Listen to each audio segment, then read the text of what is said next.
In Thailand, there are these parks called they're hell parks. There's three of them that I know of, and park is kind of a weird word for them because they are these displays at Buddhist monasteries. And the largest one that I went to was a couple acres, and there are these larger than life statues of depicting the tortures that happen to you in the afterlife. And they're not for tourists.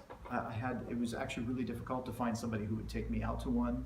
I found very few people who know about them, but they're actually for children.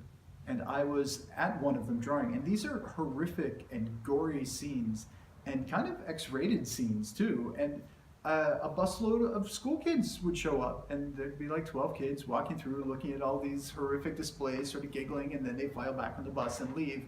And I'm the only like random person there with a pad of paper in my hand drawing them. And I thought they were just these amazing sights. That here's something, traveling in a foreign place. What can I bring?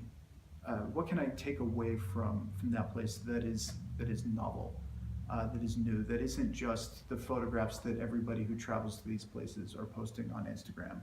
Or even for people who that's their culture, what am I drawing that they might even find interesting to say, hey, you discovered this in my land, rather than just the sort of tourist book stuff. And I felt that these hell parks were something very unique.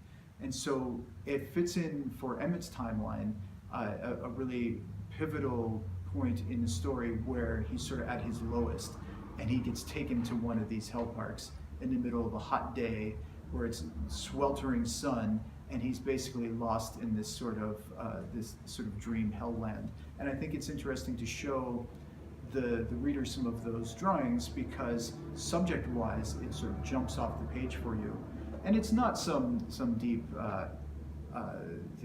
mystical thing that happens to him, but I think the shock of those images, and to put blood, like to use red, and that's again to use color in there, is to jump off the page and make the reader feel those same moments.